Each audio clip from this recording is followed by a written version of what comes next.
चलिए अब खबरों को विस्तार से देखते हैं। सबसे पहले बात करते हैं 4 मजदूरों की दर्दनाक मौत की खबर की जानकारी आपको दे दें। 4 मजदूरों की दर्दनाक मौत की खबर सामने आ रही है। आपको बता दें कि बूंदी के सूनगर में बड़ी खबर, जहां पर अवैध खनन करते वक्त बजरी का टीला गिरा है और टीला गिरने की वजह से 4 मजदूरों की दर्दनाक मौत हो गई है। पुलिस ने ग्रामीणों की मदद से शव को बाहर निकाल लिया है। देर रात अवैध खनन के वक्त ये हादसा हुआ, जब टीला गिरा और इसमें दबकर 4 मजदूरों की दर्दनाक मौत हो गई है। चैन सिंह हमारे सहयोगी हमारे साथ जुड़ गए हैं इस पर और अधिक जानकारी देने के लिए। चैन सिंह, क्या कुछ अपडेट है, क्या कुछ जानकारी है इस वक्त? कि जैसा कि जो आपको बता दूंगा अभिषेक, यहाँ पे जो चंबल घड़ियाला अभ्यारण्य है, यहाँ पे जो वन विभाग के उदासीन रवैये के कारण से यहाँ पर जो आसपास के गांव के लोग अवैध धड़ल्ले से अवैध खनन करते हैं, जिन पर प्रशासन द्वारा कोई रोक टोक नहीं की जाती है, जिसके कारण जो रात को जो अवैध खनन किया जा रहा था, तो गांव के लोगों द्वारा मजदूर जो अवैध खनन कर रहे थे, तो अचानक टीला गिर गया, जिसमें एक महिला सहित 4 मजदूर दब गए। जिसके संबंध में केसराय पटन थाना पुलिस को सूचना लगने पर पुलिस वहां पे पहुंची और गांव के लोगों की मदद से उनको चारों शवों को निकाल करके केसराय पटन के जो सीएचसी है वहाँ पीएम के लिए रखवा दिया है और इनका आज पीएम होगा। जी चलिए, बहुत बहुत शुक्रिया चैन सिंह आपका इन तमाम जानकारियों के लिए। तो आज पोस्टमार्टम करवाया जाएगा। देर रात अवैध खनन के वक्त ये हादसा हुआ, जिसमें 4 मजदूरों की मौत हो गई।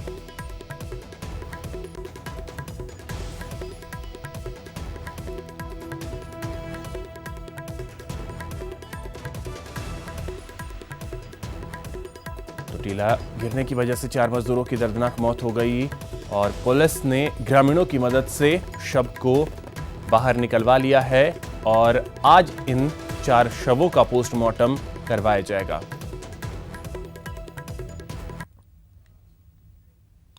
अब बात करते हैं बदमाशों के आतंक की। उदयपुर के सेलिब्रेशन मॉल में हथियारबंद बदमाशों ने जमकर हंगामा किया।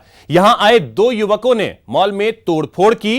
हालांकि इस दौरान गार्ड ने उन बदमाशों को रोकने की कोशिश भी की, पर बदमाशों ने गार्ड को भी पीटा और उससे घायल कर दिया। बता दें कि हमलावर तोड़फोड़ कर वहां से फरार हो गए। अब सुखेर थाना पुलिस मौके पर पहुंचकर जांच में जुट गई है। तस्वीर जो है वो सीसीटीवी में कैद हुई, उसके फुटेज भी आप देख पा रहे हैं कि किस तरीके से बदमाश आते हैं और वारदात को अंजाम देकर फरार हो जाते हैं।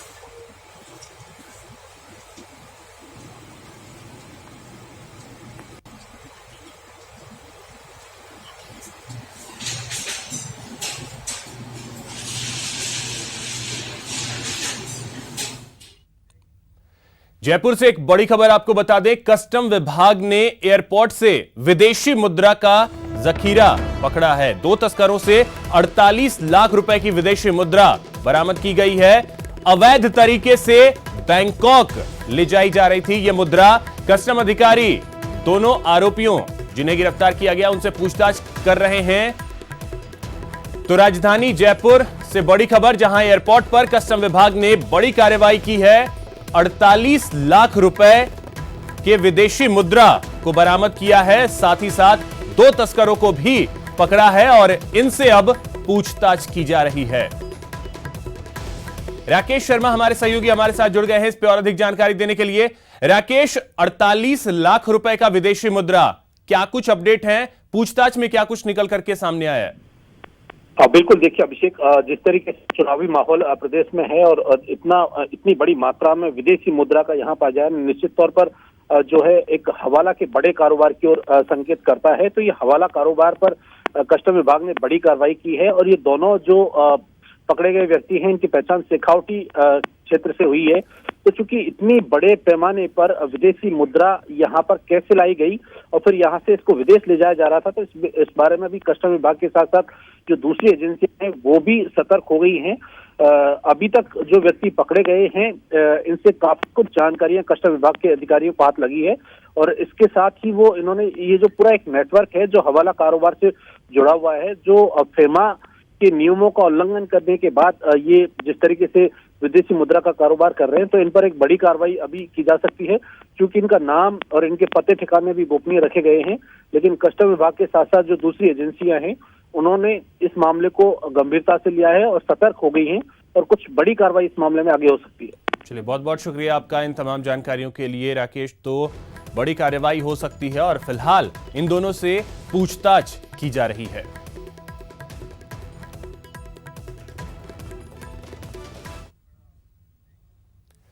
बात करते हैं कांग्रेस के ओबीसी सम्मेलन की, जो कि आज होना है दिल्ली के इंदिरा गांधी स्टेडियम में। इसका आयोजन किया जा रहा है। दोपहर 12 बजे ओबीसी सम्मेलन का आयोजन किया जाएगा।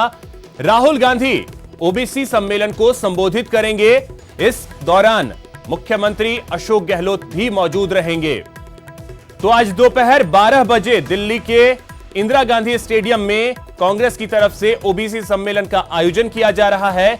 इस सम्मेलन को कांग्रेस के राष्ट्रीय अध्यक्ष राहुल गांधी संबोधित करेंगे। साथ ही साथ आपको बता दें कि मुख्यमंत्री अशोक गहलोत भी इस दौरान मौजूद रहेंगे।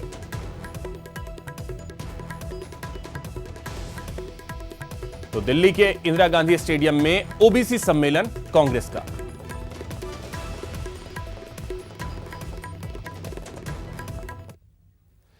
राजस्थान में कांग्रेस के चुनावी अभियान का आगाज करते हुए राहुल ने लोकसभा चुनाव को गरीबों और अमीरों के बीच का चुनाव घोषित कर दिया।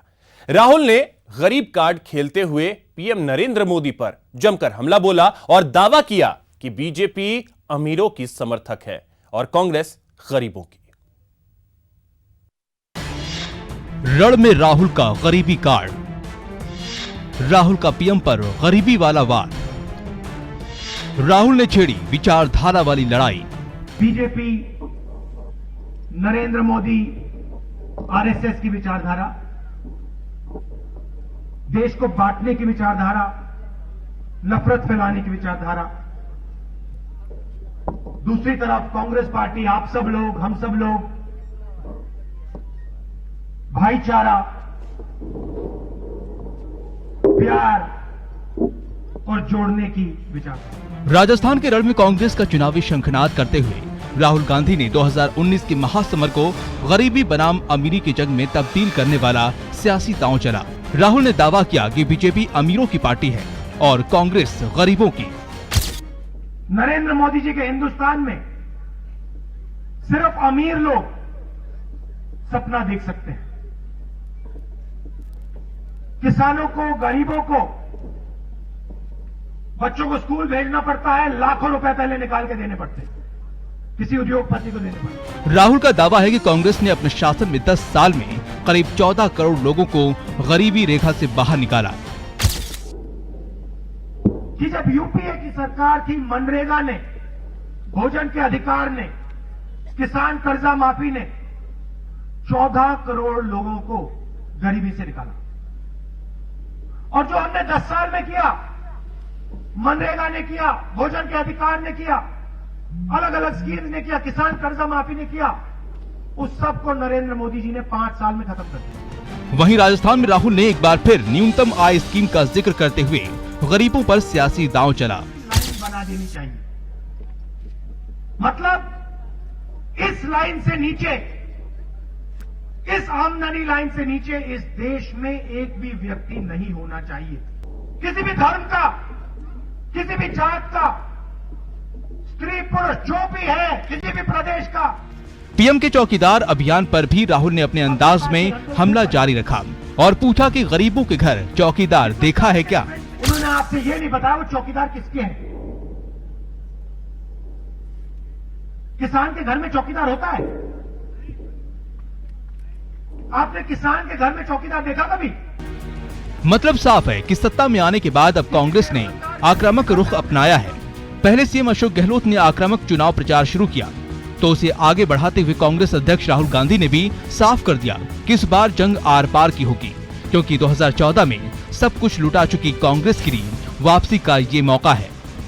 Bureau report, news 18 network. वहीं सूरतगढ़ की जनसभा में राहुल गांधी के साथ साथ सीएम अशोक गहलोत ने भी बीजेपी पर जमकर प्रहार किए और कहा कि बीजेपी ने एक भी वादे पूरे नहीं किए, जबकि कांग्रेस ने राजस्थान में सरकार बनने के महज 3 महीने के अंदर ज्यादातर वादे पूरे करने का काम शुरू कर दिया है। वहीं डिप्टी सीएम सचिन पायलट ने सरकार के कामकाज के आधार पर राजस्थान में कांग्रेस की बड़ी जीत का दावा किया। राहुल गांधी हैं जो कहते हैं कि हमारी कोई अदावत नहीं किसी से, और देश में घृणा का माहौल है, नफरत का माहौल है, अविश्वास का माहौल है, बदलने की भावना है। ये नहीं होना चाहिए। ये हमारी कोई दुश्मनी किसी से नहीं है। लड़ाई है विचारधारा की, नीतियों की, कार्यक्रमिक सिद्धांतों की। कौन पार्टी जनता को क्या देना चाहती है, देश का भला करना चाहती है। और बीजेपी की सोच अलग तरह की है, उनका शासन करने का तरीका अलग है। उनको गुस्सा बहुत आता है, राहुल गांधी जी बार बार कहते हैं मैं इनको गुस्से को शांत करना चाहता हूं। पिछली भाजपा की सरकार ने 4 साल 11 महीने कोई काम नहीं किया, जाते जाते घोषणा कर गए। लेकिन हमारी सरकार ने सत्ता बनते ही तमाम अपने मैनिफेस्टो पर जो वादे किए थे उनको पूरा करने में हम लग गए हैं। आज पूरे देश में जो माहौल बना हुआ है, मोदी साहब और उनकी सरकार ने झूठे वादे कर सत्ता हासिल की थी 5 साल पहले। इन 5 सालों में इस सरकार ने किसी वर्ग का भला नहीं किया। पिछले 45 सालों में इतनी बेरोजगारी कभी नहीं रही जितनी आज है। आज एक नफरत का माहौल है, टकराव का माहौल है, जहर घोला जा रहा है, लोगों को आपस में लड़ाया जा रहा है और अर्थव्यवस्था को, बेरोजगारी को, किसान आत्महत्याओं को छुपाने के लिए अलग अलग बहाने सरकार उठा रही है। भारतीय जनता पार्टी के लोगों ने पूर्ण बहुमत हासिल किया था। 15 लाख खाते में आएंगे, 2 करोड़ रोजगार मिलेगा, काला धन समाप्त होगा, आतंकवाद समाप्त होगा। उन सारी बातों पर वो फेल हो गए। भावनात्मक मुद्दों को उठाकर धर्म, जाति, मंदिर, मस्जिद, इन मुद्दों को भुलाकर वोट लेना चाहते हैं। लेकिन मुझे पूरा विश्वास है साथियों, राहुल जी के नेतृत्व में कांग्रेस और सहयोगी दलों की सरकार बनने जा रही है। मंगलवार का दिन प्रदेश कांग्रेस के लिए मंगलमय रहा। राहुल की मौजूदगी में घनश्याम तिवाड़ी सहित 7 नेताओं ने कांग्रेस का दामन थामा। लोकसभा चुनाव से पहले कांग्रेस का यह मास्टर स्ट्रोक कहा जा रहा है। मंगलवार का दिन कांग्रेस के लिए मंगल रहा। जयपुर के रामलीला मैदान में कांग्रेस के शक्ति बूथ कार्यकर्ता सम्मेलन में राहुल गांधी की मौजूदगी में घनश्याम तिवाड़ी सहित 7 नेता कांग्रेस में शामिल हुए। वहीं 12 निर्दलीय विधायकों ने कांग्रेस को समर्थन की बात कही। कांग्रेस ने इन 12 निर्दलीय विधायकों को एसोसिएट मेंबर का दर्जा दिया है। दल बदल कानून से बचने के लिए विधायकों ने कांग्रेस की सदस्यता नहीं ली है। घनश्याम तिवाड़ी बीजेपी से 6 बार विधायक रहे, भारत वाहिनी पार्टी बनाई, अब कांग्रेस में शामिल। विष्णु लाटा मेयर जयपुर नगर निगम, पहले बीजेपी के पार्षद थे, बीजेपी से बगावत कर कांग्रेस के सहयोग से मेयर बने। जनार्दन सिंह गहलोत पुराने कांग्रेसी नेता, बीच में बीजेपी में चले गए, वेयर हाउसिंग कॉरपोरेशन के अध्यक्ष रहे। सुरेंद्र गोयल वसुंधरा सरकार में मंत्री रहे, विधानसभा चुनाव में बीजेपी से बगावत कर चुनाव लड़ा लेकिन हार गए। तुंगाराम गेदर बसपा के पूर्व प्रदेशाध्यक्ष रह चुके हैं, ओबीसी वोटों पर पकड़। पूसाराम गोदारा कांग्रेस से बगावत कर रतनगढ़ से विधानसभा चुनाव लड़ा लेकिन हार गए। मूलचंद मीणा बीजेपी से बगावत कर कांग्रेस में शामिल। महादेव सिंह खंडेला विधायक खंडेला। संयम लोढ़ा विधायक सिरोही। बाबूलाल नागर विधायक दूदू। रामकेश मीणा विधायक गंगापुर। खुशबीर सिंह जोजावर विधायक मारवाड़ जंक्शन। लक्ष्मण मीणा विधायक बस्सी। राजकुमार गौड़ विधायक श्री गंगानगर। आलोक बेनीवाल विधायक शाहपुरा। बलजीत यादव विधायक बहरोड़। रमीला खड़िया विधायक कुशलगढ़। कांति प्रसाद मीणा विधायक थानागाजी। सुरेश टांग निर्दलीय विधायक किशनगढ़।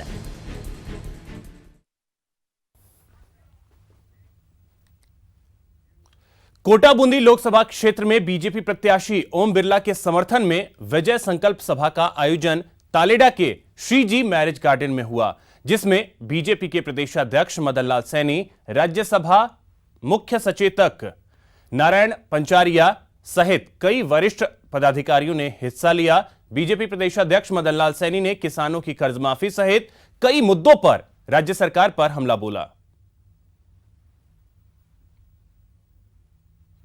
नहीं किसान उसका फायदा भी कई बार उठाते नहीं है। किसान की जमीन की जांच होती है, पानी की जांच होती है, मिट्टी की जांच होती है और उसके बाद में बताया जाता है कि कौन सा अनाज, कौन सा फल फूल और आपकी जमीन में ज्यादा फायदा देने वाला है। ये किसान की चिंता की तो नरेंद्र मोदी ने की। और आपको पता है कि खरीद का मूल्य किसान का 1.5 गुना और कई जिन्सों में 2 गुना करने का काम किया वो नरेंद्र मोदी ने किया। और ये कहते हैं हम किसानों के बारे में बात नहीं करते। मिशन 25 में जुटी बीजेपी प्रदेश में विजय संकल्प सभाएं कर रही है। इसी कड़ी में बीजेपी ने कोटपुतली में विजय संकल्प सभा की। इसमें केंद्रीय मंत्री राज्यवर्धन सिंह राठौर ने केंद्र सरकार की उपलब्धियां गिनाई। राठौर ने कांग्रेस पर जमकर हमला भी बोला। केंद्रीय मंत्री राठौर ने राज्य में ना तो किसानों की कर्ज माफी हुई और ना ही बेरोजगारों को भत्ता मिला। उन्होंने कहा कि एयर स्ट्राइक के बाद विपक्ष पाकिस्तान की तरह सबूत मांग रहा है। देर में पधारने वाले हैं।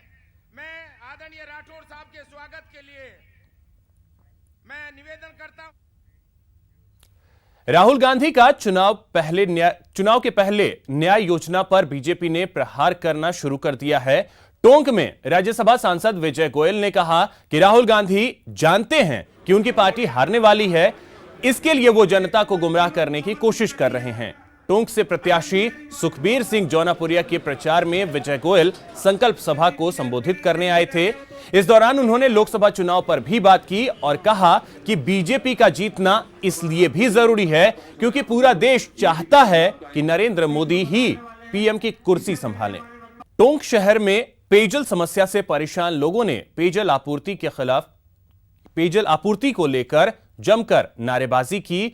जेईएन को जमकर खरी खोटी सुनाई। दरअसल इसको लेकर लोगों का कहना है कि उन्हें नलों के जरिए पानी उपलब्ध कराया जा रहा है।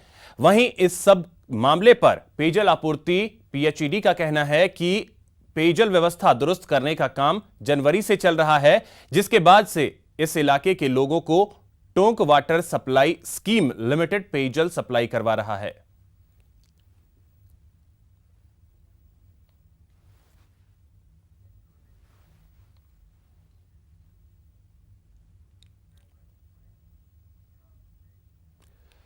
चलिए अब एक ऐसी खबर आपको दिखाते हैं जिसे देखकर आप दहल उठेंगे, आपका दिल भर आएगा और कोसने लगेंगे उन मां बाप को जिसने छुटकारा पाने के लिए एक मासूम को मरने के लिए फेंक दिया।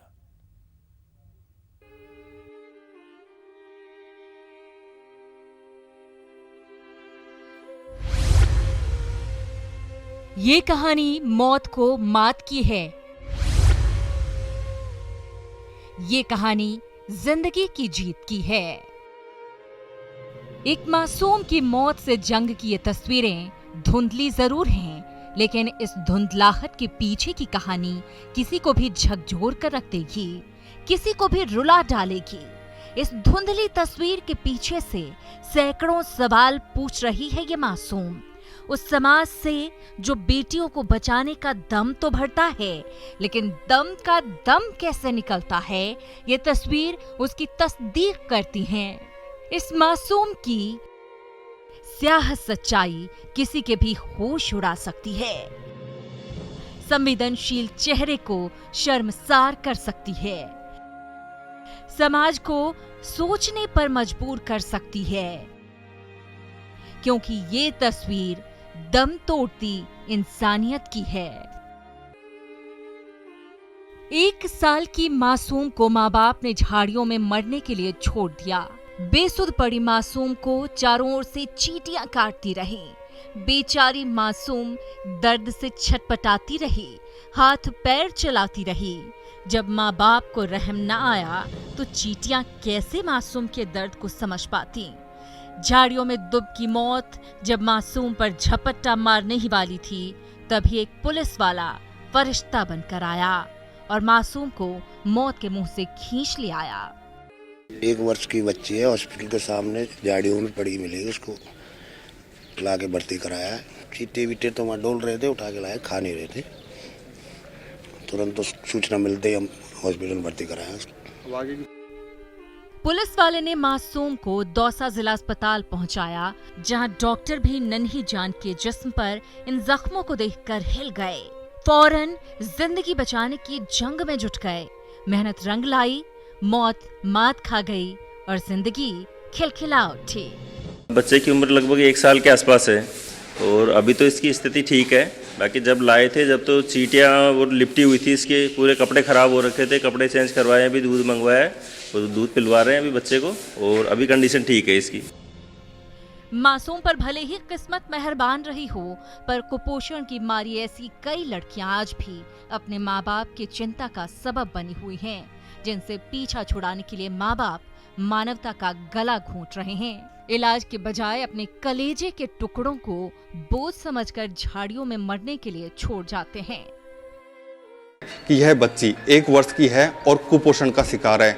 ऐसे में सरकारी सिस्टम, जब राजनीति चरम पर है, लोकसभा चुनाव हैं, सरकार और जो राजनेता हैं वो आरोप प्रत्यारोप कर रहे हैं, आरोप प्रत्यारोप की राजनीति चल रही है, लेकिन इस जब धरातल की स्थिति है कुपोषण जैसी, इससे निपटने का कोई विशेष प्रयास नहीं किए जा रहे हैं। आज भी मासूम बच्चे कुपोषण के शिकार हैं। आशीष शर्मा, न्यूज़ 18, दौसा। कहते हैं बेटे भाग्य से होते हैं और बेटियां सौभाग्य से। कैसा सौभाग्य है, खुद सोचिएगा।